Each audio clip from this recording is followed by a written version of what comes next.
Bienvenue sur le podcast du site maghrebemergent.com, le média indépendant et apolitique qui reprend toute l'actualité du Maghreb au quotidien. Je suis le journaliste et animateur de ce podcast et nous sommes avec notre spécialiste de la thématique abordée aujourd'hui. Aujourd'hui, on se penche sur une nouvelle qui agite pas mal le secteur auto en Algérie.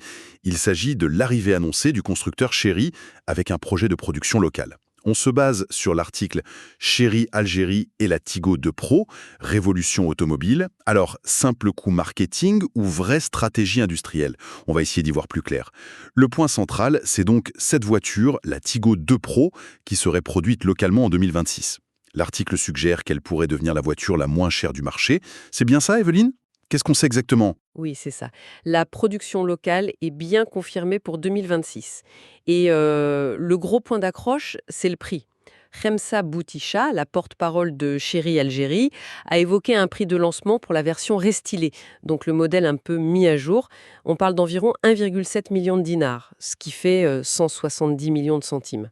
Ah oui, 1,7 million de dinars. C'est très compétitif, surtout dans le contexte actuel en Algérie. Les prix du neuf ont beaucoup augmenté, l'offre est assez limitée, donc oui, c'est un chiffre marquant. Ça passe sous la fameuse barre des 2 millions de dinars. C'est un seuil psychologique important. Même Fiat, par exemple, a parfois du mal à rester sous ce seuil, pour certains modèles assemblés sur place. D'accord. Donc pour un SUV, même si c'est un modèle urbain et restylé, 1,7 million, ça peut vraiment secouer le marché. Quelle est la stratégie derrière ce prix, qualifié d'agressif dans l'article? Est-ce que c'est viable? La stratégie semble assez claire, oui. C'est d'attirer les acheteurs qui cherchent du neuf, mais qui sont bloqués par les prix actuels. Proposer un SUV, qui est un type de véhicule très demandé, à ce tarif-là, c'est viser une entrée en force sur le marché dès 2026. Mhm. Après, est-ce que c'est tenable sur la durée? Ça dépendra sûrement de leur coût de production, des aides éventuelles. Et puis, c'est une stratégie de volume, certainement. Annoncer ça 2 ans à l'avance, c'est audacieux aussi, avec les incertitudes économiques. Oui, c'est un pari. Donc, ce n'est pas juste un prix d'appel pour un modèle spécifique. L'article mentionne aussi des engagements industriels assez sérieux derrière tout ça. Tout à fait. On parle d'un investissement annoncé de 107 millions de dollars. Ah oui, quand même. Ce n'est pas anodin. Ça montre une volonté de s'implanter sur le long terme, pas juste d'importer des voitures. Et cet investissement, il se traduit comment en termes d'emploi, de développement local? L'article donne des chiffres? Oui, l'article parle de la création de 2000 emplois directs à terme, 2000 emplois. dont 500 dès l'ouverture de l'usine. C'est significatif pour l'économie locale, bien sûr. Et il y a aussi ce projet de centre de recherche et développement, un centre de R&D à Alger. Justement, ce centre de R&D, ça veut dire quoi concrètement?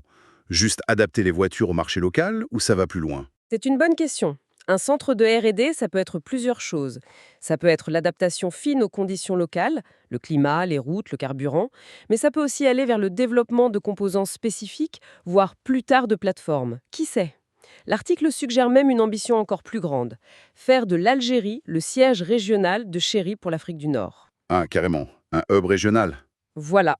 Si ça se fait, ça voudrait dire un ancrage vraiment profond. On dépasserait le simple assemblage pour aller vers une intégration industrielle plus complète. Bon, alors si on essaie de résumer les points importants qui ressortent de cette discussion en se basant sur l'article.